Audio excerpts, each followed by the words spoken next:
যে আরেকটি হাসিনার ফ্যাসিবাদ যেন কোনো ফর্মে আবার বাংলাদেশে ফিরে আসতে না পারে। তার জন্য যে রাষ্ট্রে প্রয়োজনীয় সংস্কার দরকার সেগুলো করতে হবে। তার একটি আমি মনে করি পথ চলা শুরু হয়েছে। আমরা শুনতে পেরেছি যে সকল রাজনৈতিক দল 2 টার্মের বেশি প্রধানমন্ত্রী থাকবেন না, কিংবা 10 বছরের বেশি প্রধানমন্ত্রী থাকবেন না, এ ব্যাপারে তারা ঐক্যমত পোষণ করেছেন। এটা একটা প্রাথমিক ধাপ। কারণ যে মুহূর্তে একজন মনে করবে যে আমি আজন্ম প্রধানমন্ত্রী থাকতে পারবো, আমি আজন্ম শাসক থাকতে পারবো, সেই মুহূর্তে আবার নতুন করে ফ্যাসিবাদের তৈরি প্রেক্ষাপট তৈরি হয়ে যাবে। তো কাজেই আমি মনে করি এই যে 10 বছরের ব্যাপারে ঐক্যমত হয়েছে, এটা প্রাথমিক ধাপ। কিন্তু এখানে একটা ক্যাচ আছে, এটা আমি আপনাদেরকে মনে করিয়ে দিতে চাই। বিশেষ করে এই এবি পার্টির যারা নেতৃবৃন্দ আছেন তাদেরকে মনে করিয়ে দিতে চাই, তারা যখন এরপরে আবার ঐক্যমত কমিশনে মিটিং এ যাবেন, এই বিষয়টি পরিষ্কার করে নেওয়া দরকার। সেটা হচ্ছে, বলা হয়েছে যে 2 বারের বেশি প্রধানমন্ত্রী হতে পারবেন না, কিন্তু বলা হয় নাই যে 10 বছরের পরে তিনি আবার রাষ্ট্রপতি হতে পারবেন না। এটা কিন্তু বলা হয় নাই। ক্যাচটা হচ্ছে রাশিয়ার মতো পুতিন এরকম একটা আইন করেছিল যে 2 বারের বেশি রাষ্ট্রপতি থাকতে পারবে না। তারপরে সে ক্ষমতা নিজের কাছে রাখবার জন্য সে করলো কি, 2 বার রাষ্ট্রপতি হওয়ার পরে সে 1 বার প্রধানমন্ত্রী হয়ে গেল। সুতরাং ক্ষমতা তার হাতেই থাকলো। এইটা যদি আমরা বন্ধ করতে চাই, তাহলে আমাদের আইন যেটা করতে হবে যে 2 বারের বেশি, 10 বছরের বেশি প্রধানমন্ত্রী তো থাকতে পারবেন না, এবং তিনি আর কখনো রাষ্ট্রপ্রধান কিংবা সরকার প্রধান হতে পারবেন না। এই কথাটি আপনাদের মাথায় রাখতে হবে।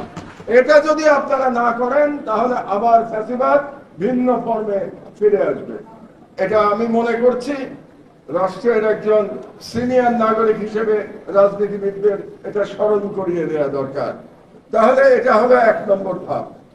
2 নম্বর, আর যেন কোনোদিন বাংলাদেশে ভারতীয় হেজেমনি, ভারতীয় আধিপত্যবাদ কোন ফর্মে ফিরে আসতে না পারে, তার ব্যবস্থা আমাদেরকে করতে হবে। কারণ পূর্বে যে ফ্যাসিবাদ এখানে ছিল, সেই ফ্যাসিবাদ তৈরি হতে পেরেছিল কারণ দিল্লি থেকে তাকে ব্ল্যাঙ্ক চেক দেওয়া হয়েছিল।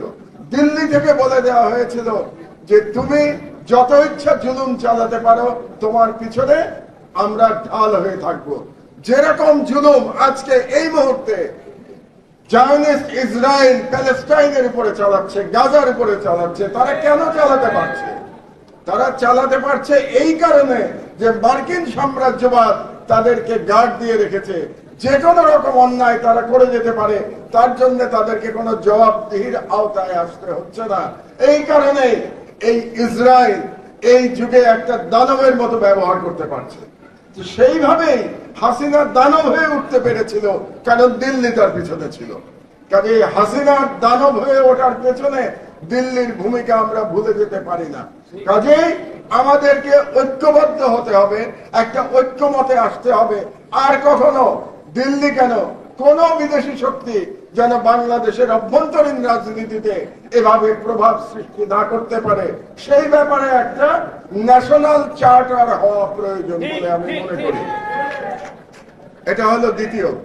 তৃতীয় হলো, বাংলাদেশে যেন আর কখনো এই 15 বছরের ফ্যাসিবাদী আমলের তুলনায় মতো করে বাংলাদেশের সম্পদ লুটপাট না হয়। আপনারা দেখেছেন কিভাবে রাষ্ট্রীয় সম্পদ লুটপাট করা হয়েছে। আজকেও আমার দেশ পত্রিকায় একটা লিড নিউজ আছে যে রিজার্ভ চুরির 5 ক্রিমিনাল, একটা নিউজ ছাপা হয়েছে আজকে। আপনাদের তো রিজার্ভ চুরির কথা নিশ্চয়ই মনে আছে। তো এরকম রিজার্ভ চুরির মতো করে আরো লক্ষ লক্ষ কোটি টাকা, লক্ষ কোটি টাকা, লাখ বলছে না, লাখ কোটি টাকা এরকম দুর্নীতি করা হয়েছে হাসিনার 15 বছরে। কাজে আমাদের এমন একটি রাষ্ট্রীয় কাঠামো, একটি আইন, একটি সিস্টেম করতে হবে যাতে করে এভাবে রাষ্ট্রীয় সম্পদ লুটপাট না হতে পারে। এটা হলো আমার 3 নম্বর প্রত্যাশা। আর 4 নম্বর প্রত্যাশা হচ্ছে, এই আন্দোলন কি হিসাবে শুরু হয়েছিল আপনাদের নিশ্চয়ই মনে আছে। সেটা আমরা ভুলে যেতে শুরু করেছে। কিন্তু আমি আবার আমাদের ফুয়াদের মতো করে মনে করিয়ে দিচ্ছি, বৈষম্য বিরোধী আন্দোলন থেকে শুরু করে এটা শেষ পর্যন্ত ফ্যাসিবাদ বিরোধী আন্দোলনে রূপ নিয়েছিল। এখন বৈষম্য বিরোধী আন্দোলন বলতে আমরা কি বুঝি, এটা একটু বোঝা দরকার। সেটা হলো যে বাংলাদেশ এটা শুধু একটা এলিট রাষ্ট্র হয়ে গড়ে উঠবে না। বাংলাদেশে বর্তমানে এলিটদের যে একটা প্রাধান্য চলছে, এরকম একটি রাষ্ট্র তৈরি হলে এটা বৈষম্য বিরোধী রাষ্ট্র হতে পারে না। বাংলাদেশে সকল নাগরিকের সম অধিকার থাকতে হবে, তাহলে পরে প্রকৃত বৈষম্য বিরোধী আপনি একটি রাষ্ট্র করতে পারবেন। এখন কিভাবে করবেন?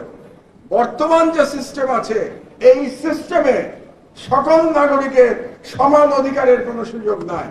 এই জন্য আমার একটি প্রস্তাব আছে, আবারও রাজনীতিবিদদের কাছে আমি এই প্রস্তাব দিয়ে দিচ্ছি। একজন সম্পাদক এবং একজন পলিটিক্যাল অ্যানালিস্ট হিসেবে আমি এই প্রস্তাব করছি আজকে এবি পার্টির মাধ্যমে সকল রাজনৈতিক দলের প্রতি। সেটা হলো আমাদের একটি ন্যাশনাল অম্বুডসম্যানের একটি পদ তৈরি করতে হবে। ন্যাশনাল অম্বুডসম্যানের পদটি হবে, আমার ধারণা, আপনারা আমার সাথে একমত নাও হতে পারেন, পদটি হবে প্রধানমন্ত্রীর র্যাঙ্ক অ্যান্ড স্ট্যাটাসের একটি পদ, কিন্তু তার কোনো এক্সিকিউটিভ ক্ষমতা থাকবে না। কারণ ক্ষমতার বিকেন্দ্রীকরণ হলে রাষ্ট্র পরিচালনা করা যাবে না। তাহলে অম্বুডসম্যানের কাজটা কি হবে? তার কাজটা হবে নৈতিক বল। নৈতিক বলই হবে তার একমাত্র কাজ। অর্থাৎ যে নাগরিক তিনি রাষ্ট্র দ্বারা অত্যাচারিত হবেন কিংবা যিনি ন্যায় বিচার পাবেন না, তিনি ন্যাশনাল অম্বুডসম্যানের কাছে তার নালিশটা জানাতে পারবেন। ন্যাশনাল অম্বুডসম্যান তার নালিশটা নিয়ে তিনি জাতিকে জানাতে পারবেন যে অমুক ব্যক্তি রাষ্ট্র দ্বারা নির্যাতিত হয়েছে, রাষ্ট্র তাকে তার ন্যায্য অধিকার দেয় নাই, নাগরিক হিসাবে তার যে অধিকার এটা দেয় নাই। তাহলে তিনি কোনো এটার বিচার করতে পারবেন না, কিন্তু তিনি পুরো রাষ্ট্রের কাছে একটা মরাল পজিশন নিয়ে আসতে পারবেন। এবং এই মরাল পজিশনটা থাকলে পরে যারা এক্সিকিউটিভে থাকবেন তাদের উপরে একটা চাপ তৈরি হবে। এই জন্য আমি মনে করি বৈষম্য বিরোধী রাষ্ট্র যদি প্রকৃতই আমাদেরকে করতে হয়, তাহলে ন্যাশনাল অম্বুডসম্যানের একটি পদ করতে হবে। এটা আমার তরফ থেকে আপনাদের কাছে প্রস্তাব। যদি প্রকৃত সংস্কার করতে চান তাহলে এই কাজগুলো করা দরকার। এখানে কে ক্ষমতায় যাবে, এটা কি পিআর পদ্ধতিতে হবে নাকি সরাসরি ভোটে হবে, এগুলো সব তাত্ত্বিক প্রশ্ন, টেকনিক্যাল প্রশ্ন। আসল কথা হচ্ছে যে আমাদের নিজেদের স্থির করতে হবে যে আমরা আমাদের যে বৈষম্য বিরোধী রাষ্ট্রের যে স্বপ্ন দেখে নাজমুল কাজীরা শহীদ হয়েছেন, সেই বৈষম্য বিরোধী রাষ্ট্রটা আমরা কিভাবে নির্মাণ করতে চাই। কাজে আমার কিছু ধারণা আজকে এই সুযোগে আপনাদেরকে দিয়ে আমি মনে করি এটা নিয়ে বিতর্ক হতে পারে।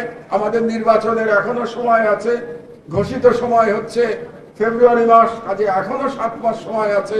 কাজে যে প্রস্তাবগুলো আমি দিলাম এই 7 মাসের মধ্যে হয়তোবা রাজনীতিবিদরা এগুলোকে যুক্তিযুক্ত মনে করলে তারা একটা সিদ্ধান্তে আসতে পারেন এবং দরকার হলে জনগণের কাছ থেকেও তারা মতামত নিতে পারেন এই প্রস্তাবগুলো গ্রহণযোগ্য কিনা। আমার বক্তব্য আমি দীর্ঘায়িত করব না, কারণ সভাপতির বক্তব্য আমি শুনতে চাচ্ছি। শুধু একটা কথা বলে আমি শেষ করব, একটা নালিশ করে শেষ করব বর্তমান সরকারের বিরুদ্ধে, ইউনূস সরকারের বিরুদ্ধে।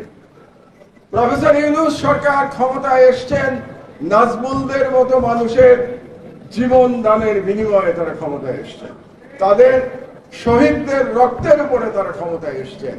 কিন্তু তারা এখন পর্যন্ত জুলাই সনদ প্রক্লেমেশন করতে পারেন নাই।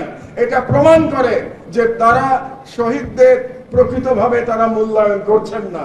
কারণ যে বিপ্লবের মাধ্যমে তারা ক্ষমতায় আসছেন, আজকে পর্যন্ত সেই বিপ্লবের একটি প্রক্লেমেশন না করতে পারার থেকে বড় ব্যর্থতা আর কিছু হতে পারে না।